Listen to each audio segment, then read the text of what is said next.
नमस्ते सभी को एक बार फिर से स्वागत है एक और नई वीडियो में। और हम डिस्कस कर रहे हैं साधकों के प्रकार। और ये सीरीज चली हुई है अज्ञान का अंधकार, डार्कनेस ऑफ इग्नोरेंस। इसमें हम विभिन्न प्रकार के जो साधक और जो प्रैक्टिशनर हैं, जो इस सारे अंधविश्वास को, इस पूरी डार्कनेस को कहीं ना कहीं मदद करते हैं इनडायरेक्ट वे में, तो उन सब के बारे में बात कर रहे हैं। मतलब हर प्रकार के साधकों के बारे में हम जान रहे हैं और उनके जो वीक पॉइंट हैं और उनके लिए जो सुझाव हैं, तो वो हम डिस्कस कर रहे हैं। तो आज हमारा जो है 5वां प्रकार है साधकों का। इस वीक में हम साधक के प्रकार पूरे कर लेंगे। फिर नेक्स्ट वीक में हम वीक में 2 वीडियो बनाएंगे एक एक टॉपिक को लेके, क्योंकि वो वीडियो थोड़ी लंबी रहेंगी और एक टॉपिक को एक वीडियो में ही कवर करेंगे, तो वो वीक में सिर्फ 2 ही वीडियो हम बनाएंगे। तो 5वां जो प्रकार है साधक का, वो है पावर जो जिनको चाहिए होती है, या शक्ति की थोड़ी सी भूख जिनके अंदर रहती है, या जो भूखे हैं समझो सिद्धियों की, जिनको लगता है मतलब कहीं ना कहीं उनके पीछे कारण कोई भी हो सकता है। कारण उनके पीछे ये हो सकता है कि उनको इंस्टेंट कोई रिलीफ चाहिए होता है, या कोई मजबूरी ऐसी हो, ये भी कारण हो सकता है। मैं ये सबको ऐसा नहीं कहता कि सबको भूख ही है सिद्धियों की, लेकिन कहीं ना कहीं इनडायरेक्ट वे में, इनडायरेक्ट बहुत अंदर अनकॉन्शियस जो है एक डिजायर जो है वो पावर की है। मतलब इनको आप पावर सीकर बोल सकते हो। इनको स्पिरिचुअलिटी से या उसके आध्यात्मिक जो नैतिक मूल्य हैं उनसे कम मतलब रहता है। इनको मतलब रहता है, ऐसे साधक आपको देखे जाते हैं सिद्धि शक्तियों के चक्कर में जो अभ्यास करते हैं या विभिन्न गुरुओं के पास घूमते हैं, या उनकी तलाश उनको रहती है।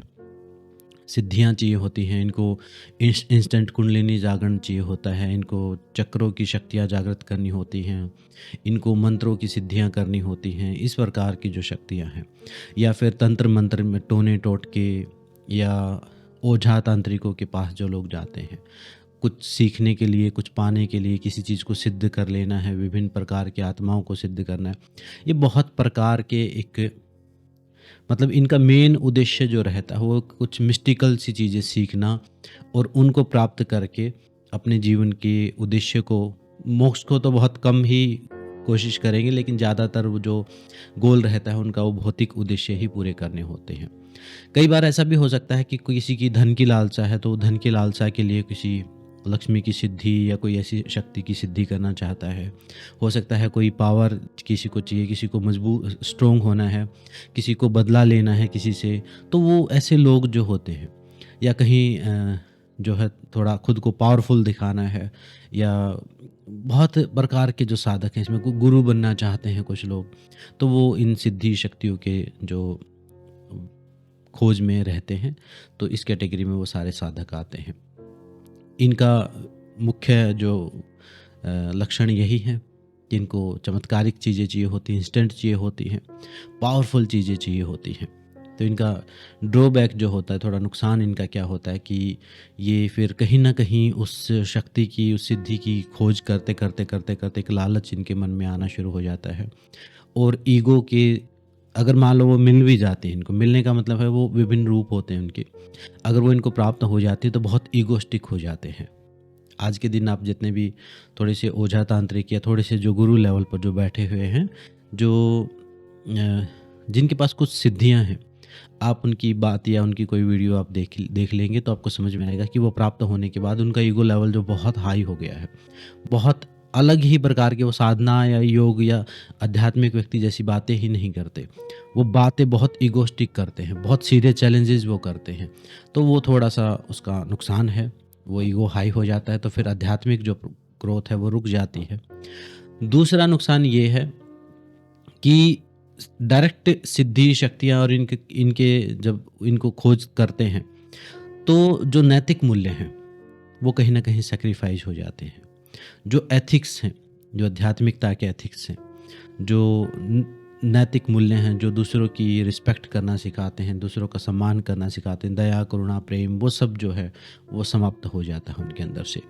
क्योंकि और इस प्रकार की सिद्धियों शक्तियों में जो प्रैक्टिसेस की जाती हैं, जो मंत्र किए जाते हैं, वो ब्रेन के उसी एक्ट ऐसा समझिए कि मान लो वो थोड़ा-सा तमस रूप अपनी ही शक्तियाँ हैं वो, लेकिन अपने ही तमस रूप को बार-बार, बार-बार सेम मंत्र के द्वारा या अ, अफ़र्मेशंस के द्वारा या विभिन्न प्रकार की विजुअलाइज़ेशन या तंत्र मंत्र यंत्रों के द्वारा वो एक अपने अंदर की शक्ति को ही बहुत प्रभावी कर देना। तो वो जब एक चीज़ प्रभावी होगी तो बाकी की चीज़ें जो हैं वो उसके उनकी एनर्जी लो हो जाएगी। तो समझो कि मान लो क्रोध की साधना कोई कर रहा है, कोई बदले की भावना, कोई ऐसी शक्ति को सिद्ध करने पर लगा हुआ है कि जो शक्ति देती है, जो प्रोटेक्शन देती है, तो उसका उससे जो गुण बढ़ेंगे उन मंत्रों से या उस साधन करने से जो गुण बढ़ेंगे, वो थोड़े तामसिक और अग्रेसिव उस व्यक्ति को बना देंगे। मतलब वो जो गुण जैसे जैसे भाव वो करेगा वैसे भाव उसके अंदर प्रभावी होते चले जाएँगे। तो जो नैतिक मूल्य हैं वो धीरे-धीरे उसके अंदर से ख़त्म होते चले जाएँगे या कम होते चले जाएँगे। तो ये नुकसान रहता है कि एक तो उनकी साधना बाधित हो जाती है, ईगो हाई हो जाता है और नैतिक मूल्य जो उनके समाप्त हो जाते हैं। तो ऐसे साधकों को मेरी जो सलाह है वो ये है कि पहली चीज़ तो जो भी आपको प्राप्त होता है जीवन में, वो अपने कर्मों की वजह से प्राप्त होता है। अगर आप सोचते हो कि आप कोई मंत्र के द्वारा या किसी चीज़ के द्वारा कुछ एकदम से प्राप्त कर लेंगे, तो समझिए कि वो आपके पास अगर वो पुण्य कर्म नहीं होंगे, तो वो मंत्र भी काम नहीं करेगा। और जो भी प्राप्त होगा, मान लो हमारे पास बैंक, इस चीज़ को आप थोड़ा समझेंगे तो आपको समझ में आएगा कि मान लो हमारे पास बैंक अकाउंट है और उस बैंक में हमारे पास कुछ धन है, बचत किया हुआ धन है, तो और हमें एकदम किसी चीज़ की ज़रूरत पड़ी तो हम उसमें से कुछ खरीद सकते हैं। हम इंस्टेंट कुछ खरीद सकते हैं, कोई कार्ड बनवा सकते हैं, किसी से बैंक में बात करके इंस्टेंट हम उस धन को यूज़ कर सकते हैं, ज़्यादा मात्रा में भी, एक नॉर्मल से भी ज़्यादा मात्रा में। लेकिन हमारे पास कोई धन है ही नहीं, तो कोई भी साधना या कुछ भी करके आप उस धन को उपयोग नहीं कर पाएँगे। समझ गए? मतलब ऐसा समझिए कि हमारे पास अगर हम किसी सिद्धि को करते हैं और उससे कुछ इफ़ेक्ट क्रिएट करते हैं, कोई मैजिक क्रिएट करते हैं, तो उस मैजिक क्रिएट करने के लिए आपके पास तप की ऊर्जा होनी ज़रूरी है। तप क्या है? आपका जप किया हुआ या आपका और कोई साधन अभ्यास किया हुआ, वो तप आपके बैकग्राउंड में, आपके ऑरा में एनर्जी है, तो आप उस सिद्धि का उपयोग कर सकते हैं। अगर आपके पास तप की ऊर्जा नहीं है, ना तो वो सिद्धि आपको मिलेगी, ना वो शक्ति आपको मिलेगी, समय बर्बाद होगा, पैसा बर्बाद होगा, मिसगाइड होंगे। और ऊपर से आपके पास तप की ऊर्जा नहीं है, तो अगर आपने कहीं से वो सीख भी ली, अप्लाई करी, तो वो काम ही नहीं करेगी। तो इस चीज़ को आपको समझना है। कर्मों से, सकारात्मक कर्मों के द्वारा अपनी ऊर्जा को इकट्ठा करना है, ध्यान साधना करके अपनी तपस्या की ऊर्जा को इकट्ठा करना है। उसके बाद सिद्धि शक्तियों का काम होता है डायरेक्शन देना। और सिद्धि शक्तियाँ भी उस प्रकार काम नहीं करती जैसे हम यूट्यूब पर देखते हैं या धारावाहिक में किसी टीवी पे देखते हैं, उस प्रकार काम नहीं करती। वो पावर ऑफ मैनिफेस्टेशन है, वो हमारे ही अंदर ब्रेन की ही शक्तियाँ हैं, उनको ही हम एक्टिवेट कर सकते हैं अलग अलग मंत्रों के द्वारा, बीज मंत्रों के द्वारा। तो वो उस तरीके से आप सोचें, मतलब अपने पुण्य की ऊर्जा को भी बढ़ाएं। दूसरी चीज़ ये देखें कि अगर आप पावर चाहते हैं तो फिर आपके ऊपर रिस्पॉन्सिबिलिटी भी उतनी बड़ी आएगी। मान लो कोई एक गन किसी के पास हो, AK-47, अब उसके पास, अब मूर्ख आदमी के हाथ में है अगर वो, तो खुद को भी वो नुकसान करेगा और दूसरों को भी नुकसान करेगा। तो जो हमारे आध्यात्मिक पथ पर जो चलने का जो मार्ग दिया है, जैसे अष्टांग योग दिया है किसी महर्षि पतंजलि ने, अगर कोई अष्टांग योग को फॉलो कर रहा है तो उसमें पहले यम नियम दिए हैं, मतलब उसके माइंड को डिसिप्लिन करने का तरीका दिया हुआ है कि एक डिसिप्लिन माइंड हो। फिर उसको वो आगे विभूतिपाद में शक्तियों की भी बात की हुई है, फिर वो सारी सिद्धियाँ शक्तियाँ मिलें तो उनका वो सदुपयोग कर पाएगा, उससे कुछ रिसर्च कर पाएगा, कुछ नया कर पाएगा, दूसरों का भला कर पाएगा, अपना कल्याण कर पाएगा और आगे बढ़ पाएगा। जैसे समझो कि एक साधारण मनुष्य जो है वो आर्मी में जा रहा है, फौज में भर्ती होते हैं लोग, तो फौज में भर्ती हुए जब, अब वो स्टूडेंट जो स्कूल में जा रहा है, अभी फौजी बना नहीं है वो, तो उसको गन दे दी जाए तो वो देश की रक्षा नहीं करेगा, वो उससे वो गुंडागर्दी करेगा, उससे वो नुकसान करेगा, उससे लड़ाई झगड़ा करेगा, उससे किसी को लूट लेगा। लेकिन फिर उसको एक प्रोसेस के द्वारा दीक्षित किया जाता है, यानी उसका सिलेक्शन किया जाता है और फिर उसकी ट्रेनिंग की जाती है। सिलेक्शन के साथ उसकी ट्रेनिंग की जाती है, उसको एक कठिन परिश्रम से गुजारा जाता है, एक चीज़ की वैल्यू समझाई जाती है और एक तरीका और एक नियम बताए जाते हैं उस गन को उपयोग करने के। तब वह उसी शक्ति के द्वारा वही स्टूडेंट जो पहले बर्बाद हो सकता था, अब उसी गन के द्वारा वो देश की रक्षा कर सकता है, अपने देश के काम आ सकता है और उसको मान सम्मान भी प्राप्त होगा और एक उसको अच्छी नज़रों से देखा जाएगा। और वही स्टूडेंट अगर वो बिना आर्मी में भर्ती हुए वो पहले ही उसको वो गन दे दी जाती, तो हमेशा 100% चांस यही थे कि वो अपना या दूसरों का नुकसान करेगा उससे। और जो उसको जो इज्जत मिलेगी वो भी एक गुंडा टाइप की, उसका सम्मान मिलेगा उसको, मतलब सम्मान नहीं है वो, उसकी बेइज्जती है उसके। और बहुत सारे मतलब विक्षिप्तता पैदा कर देगी वो एक शक्ति। तो ठीक सिद्धियों शक्तियों के साथ भी है। अगर आपकी योग्यता नहीं है, आपकी पात्रता उस चीज़ की नहीं है, आप मानसिक रूप से उस चीज़ के लिए तैयार नहीं हैं, आपका शरीर तैयार नहीं है, आपकी नस नाड़ियाँ, आपके चक्र उस चीज़ के लिए तैयार नहीं है और आपने वो सिद्धि शक्ति कर ली। मैं ये नहीं कहता यहाँ पर, क्योंकि वो अलग विषय है कि ये चीज़ नहीं होती है, ये अंधविश्वास, ऐसा नहीं है। जब आप कोई किसी भी चीज़ के लिए एफर्ट करते हैं, कुछ चैंटिंग करते हैं, और हमारे शास्त्रों में हर प्रकार की चीज़ दी हुई है, जब आप उनकी साधना करते हैं तो उससे आपके अंदर विक्षिप्तता आ सकती है, क्योंकि आपका शरीर उस चीज़ के लिए तैयार नहीं है, आपका सूक्ष्म शरीर उस चीज़ के लिए तैयार नहीं है, आपके चक्र आप उसके लिए तैयार नहीं है, आपका जो गुरु है वो ऑथेंटिक योग्य नहीं है, उसने कहीं से पढ़ी है, कुछ किया है तो उसने आपको दे दिया है। तो ये एक प्रकार से इलीगल वेपन रखने जैसा ही काम है। तो इससे नुकसान ही होना है, फ़ायदा नहीं होना है। और उससे बहुत सारे बैड कर्मा, बुरे कर्म जो हैं वो आप अट्रैक्ट कर लेंगे और लंबे समय में जाके आप हमेशा आपको पछतावा ही होगा कि उस चीज़ को मैंने क्यों सिद्ध किया, या मैंने वो मंत्र क्यों जाप किए, वो सिद्धि क्यों की। ऐसी बहुत सारी जो कहानियाँ हैं या अपनी जो घटनाएं हैं लोगों ने बताई हैं, इंटरनेट के ऊपर भरी हुई हैं।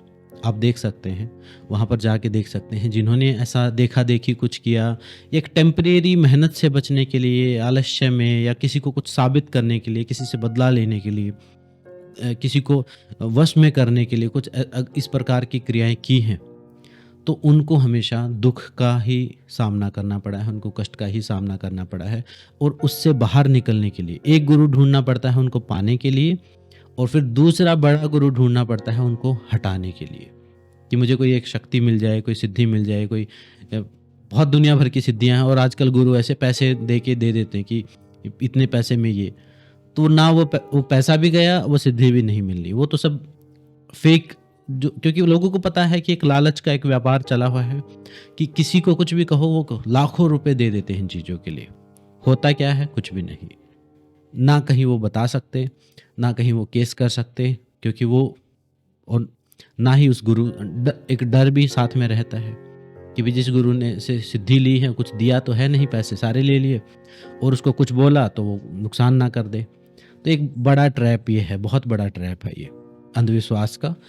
तो अगर आपको इस दिशा में जाना है तो इसके ऑथेंटिक ग्रंथ पढ़ो, ऑथेंटिक जो गुरु हैं उस दिशा के, तंत्र के, उनसे डिस्कस करो और उनके असली मतलब को समझो। महर्षि पतंजलि ने भी बताया सिद्धियों के बारे में, लेकिन उसका मतलब क्या है वो आपको उसको अध्ययन करने के बाद ही समझ में आएगा। तो जो, और ख़ासकर यूट्यूब पर, इंटरनेट पर जो आपको सिद्धियाँ शक्तियाँ देने वाले जो गुरु मिलते हैं वो 99% फेक ही मिलेंगे, क्योंकि असली गुरु इस प्रकार से काम नहीं करते हैं। तो इनके चक्कर में रहेंगे, खुद भी लूटेंगे, दूसरों को भी नुकसान करेंगे, अपने समय की भी हानि होगी, अपने शरीर की भी हानि होगी, बहुत सारी बीमारियां लग जाती हैं, एनर्जीज हैं, उनके साथ खेलोगे। अब मान लो किसी को बिजली का काम नहीं पता और वो तारों के साथ, वायर के साथ खेलना शुरू करे, तो करंट लगेगा, झटके लगेंगे, चोट लगेगी, इंजरी होगी, मर भी सकते हैं। तो ऐसे ही इन सारी चक्रों में पड़ोगे तो नुकसान हो सकता है। कुंडलिनी आपने जागृत कर भी ली, मान लो किसी ने बताया कोई शॉर्टकट मेथड, और बिना गुरु के आपने कुंडलिनी को जागृत कर भी लिया, तो उससे विक्षिप्तता आएगी और कुछ भी नहीं आएगा। क्योंकि आपने पढ़ ली है कहीं एडवर्टाइजमेंट, आपने पढ़ ली है कोई पुस्तक पढ़ी है तो उसकी कोई 2 लाइन, बाकी की पुस्तक में क्या लिखा है, एक पुस्तक में मान लो 300 पेज है, उसमें 2 लाइन में कहीं लिखा है कि ये मंत्र जाप करने से ये हो जाएगा। बाकी के जो 298 पेज हैं उनमें क्या लिखा हो तो नहीं पढ़ा आपने। ऐसे ही जब आप किसी वीडियो को देखते हो, किसी एक प्रवचन को कहीं से सुन लेते हो, कहीं कोई आर्टिकल पढ़ लेते हो, एक छोटा-सा पार्ट होता है, उससे आप पूरा मतलब निकालने की कोशिश करते हो, वो बिल्कुल गलत है। और तथाकथित गुरुओं से भरा हुआ है ये संसार, और अब तो बहुत ही ज़्यादा। जैसे बोला जाता है कि अगर पत्थर मारो तो गुरु को जाके लगेगा, इतने सारे गुरु हो गए हैं।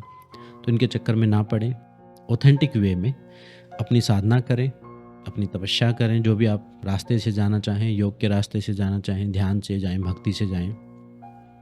जब सही रास्ते पर चलेंगे तो यूनिवर्सल जो एनर्जीज हैं या जो परम चेतनाएं हैं, जो सूक्ष्म चेतनाएं हैं, वो आपको बिना किसी चीज़ के, बिना किसी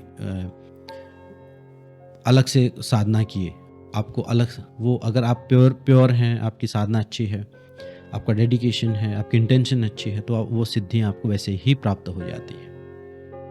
वो सारी सिद्धियाँ वो वैसे ही प्राप्त हो जाएंगी, लेकिन उसके लिए आपको एक अच्छा शिष्य बनना पड़ेगा। और किसका शिष्य? असली गुरु का शिष्य। या फिर नहीं, किसी गुरु आपके पास अवेलेबल नहीं है तो अपने शास्त्रों को ही गुरु मान के, गुरु गोरखनाथ को गुरु मान के, महर्षि पतंजलि को गुरु मान के, भगवान शिव को गुरु मान के, ईमानदारी से अपने परिष्कार के ऊपर, अपनी प्योरिटी के ऊपर, अपनी प्योरिफिकेशन पर आप काम करो 100%। जब कोई व्यक्ति प्योर दिखता है, यहाँ मैं थोड़ी सी सूक्ष्म बात अभी आपको बता रहा हूँ। जब एक साधक प्योर दिखता है, उसकी इंटेंशन अच्छी दिखती है, तो जो सूक्ष्म शक्तियाँ हैं, जो ब्रह्मांडीय जो चेतनाएं हैं, जो अभी सूक्ष्म जगत की चेतनाएं हैं, वो उसकी मदद करना शुरू कर देती हैं, उसको गाइड करना शुरू कर देती हैं, उसको हेल्प करना शुरू कर देती हैं, उसके लिए रास्ते अपने आप खोलना शुरू कर देती हैं। और जितने भी बहुत बड़े बड़े महापुरुष हुए हैं, बड़े बड़े गुरु हुए हैं, बड़े बड़े महापुरुष हुए हैं, उन सब ने ऐसे ही काम किया है। उन्होंने ऐसे नहीं कि किसी से खरीद ली कोई सिद्धि। उनको जो सिद्धियाँ, शक्तियाँ, या उनको समझो कि उनकी वाणी में इतना ओज था, उन्होंने चमत्कार नहीं दिखाए। यहाँ बात चमत्कार की नहीं, चमत्कार तो होते ही नहीं। चमत्कार ये है कि आप किसी को कोई चीज़ बोलते हो और उसको समझ में आ जाती है, एक बहुत बड़ा चमत्कार है। आप किसी चीज़ के एक विशेषज्ञ हो गए हो, रिसर्च कर रहे हो, कुछ एक दिशा में काम कर रहे हो, वही तो सिद्धि है। सिद्धि का मतलब है सफलता। मान लो आप योग टीचर बने और बहुत अच्छा योग सिखा रहे हो, तो वो भी एक सिद्धि है। आप जैसा कोई और नहीं सिखा पा रहा है, तो वो भी तो एक सिद्धि हुई। इस प्रकार से सिद्धियाँ काम करती हैं। और जो माइंड रीड कर लिया, किसी के मोबाइल नंबर बता दिया, किसी का नोट का नंबर बता दिया, ये सब चीज़ें जो हैं, ये तो जादूगरी है, ये तो बाजीगरी है। इससे प्राप्त क्या हो जाने वाला? कुछ भी तो नहीं प्राप्त होने वाला, कुछ भी तो नहीं बदलने वाला। आप किसी से मोबाइल नंबर पता करना है तो आप मोबाइल नंबर पूछ ही लो। उसके लिए इतनी लंबी सिद्धियों शक्तियों की ज़रूरत नहीं है, समय बर्बाद करने की ज़रूरत नहीं है। तो इसलिए डिसिप्लिन से जो काम करेंगे और शास्त्रोक्त तरीके से जो काम करेंगे, उससे आपको शक्ति भी मिलेगी और उसी से आपको सिद्धि भी प्राप्त होगी। लेकिन पहले सेल्फ के प्योरिफिकेशन के ऊपर, अपने ऊपर काम करोगे, तब प्राप्त होगी। बिना खुद को शुद्ध किए आप कोई ऐसी चीज़ प्राप्त करोगे तो उससे सिर्फ विक्षिप्तता आएगी, बीमारी आएगी, दुख और कष्ट बनेंगे, नकारात्मक कर्मों का बैगेज बनेगा। तो उन चक्रों को आप छोड़ें और जो सही तरीका है उस रास्ते पर बढ़ना शुरू करें। और उस रास्ते पर भी 6 महीने भी आपने कोई तपस्या कर ली। एक सिंपल आपको उदाहरण देता हूँ। जैसे मान लो आपने एक संकल्प लिया कि मैं झूठ नहीं बोलूँगा। आप 6 महीने झूठ ना बोलने का संकल्प लीजिए। मैं किसी भी तरीके से झूठ नहीं बोलूँगा। 6 महीने में आपका जो सत्य है वो सिद्ध हो जाएगा। आप जिसको जो बोलेंगे मतलब ऐसा नहीं कि आप काम ही वो करना शुरू कर दें। आपके मुंह से कोई चीज़ निकली तो वो सच होगी। मतलब आपने कहा कि ये व्यक्ति ठीक हो जाएगा, तो वो ठीक हो जाएगा, क्योंकि आपकी वाणी जो है वो सिद्ध हो गई है। करना है खुद को सिद्ध, तो इस प्रकार से आप करिए, इस प्रकार से संकल्प के द्वारा कीजिए, इस प्रकार की रियल तपस्या के द्वारा कीजिए। जैसे अहिंसा के बारे में है कि अगर कोई अहिंसा फॉलो करता है तो अहिंसा जब सिद्ध हो जाएगी तो उसके पास कोई कितना भी क्रोध में आए वो व्यक्ति शांत हो जाएगा। तो ये भी एक प्रकार की सिद्धि है। तो इस प्रकार से सिद्धियां काम करती हैं, ना कि जैसा वो वीडियो में बताते हैं और टीवी पर बताते हैं, वो सब चीज़ें नहीं हैं। और जो चीज़ें हैं तंत्र में, वो नकारात्मक चीज़ें जिनके बारे में आप सोचते हैं, खोजते हैं, वो भी हैं। तो उनकी भी उपयोगिता है। मान लो कहीं एटम बम रखा हुआ है, तो उस एटम बम की उपयोगिता है इसलिए वो रखा हुआ है, वो कहीं काम आना है, ना कि वो आम पब्लिक को देने के काम की चीज़ है। तो उस चीज़ को हमें समझना पड़ेगा। मान लो कहीं गन रखी हुई है गन हाउस में, तो उसकी उपयोगिता है, ऐसा नहीं कि गन अपने आप किसी को मारती है, किसके हाथ में है वो डिसाइड करती है। तो जो शक्तियाँ, जो चीज़ें आप पढ़ते हैं तंत्र में या आजकल वीडियोज़ में भी बहुत बताते हैं, विभिन्न प्रकार की शक्तियों के नाम बताते हैं, वो शक्तियाँ किसके हाथ में जाती हैं और फिर उसका क्या उपयोग होता है, वो डिसाइड करता है कि वो सकारात्मक है कि नकारात्मक है। तो इन चीज़ों को आपको समझना पड़ेगा। तो थोड़ा-सा ऐसे सम्यक ज्ञान की तरफ आप बढ़ें और असली साधना और तपस्या की तरफ बढ़ें, और रास्ता थोड़ा लंबा ही है। शॉर्टकट में तो मैंने पहली ही वीडियो में बताया था, शॉर्टकट इस रास्ते में नहीं है। सिर्फ नुकसान है, अंधविश्वास है, चोट है, विक्षिप्तता है। तो ध्यान रखें और अपनी एथिकल वैल्यू बढ़ाएँ। एथिकल जो एथिक्स जो हैं आध्यात्मिकता के, वो ना छोड़ें और लंबे रास्ते पर को थोड़ा अपनाएं। और आगे फ्यूचर में अपने आप चीज़ें प्राप्त होती हैं, उनकी तरफ आप उनके बारे में सोचने की भी ज़रूरत नहीं, वो अपने आप ही प्राप्त होती हैं जब आप ईमानदार होते हैं। तो ये थोड़ा-सा सिद्धि, शक्ति और पावर के जो पावरफुल बनना चाहते हैं उन साधकों के बारे में थी। इससे रिलेटेड कोई सवाल हो, कोई डाउट हो तो कमेंट में पूछें, और कुछ समझ में आया हो तो वीडियो को लाइक भी करें और कमेंट में भी आप बताएं, और कोई चीज़ ऐसी रही है जो मिस हो गई तो वो भी आप बता सकते हैं। तो आज की इस वीडियो में इतना ही, मिलते हैं नेक्स्ट वीडियो में। सबका धन्यवाद, सबको नमस्ते।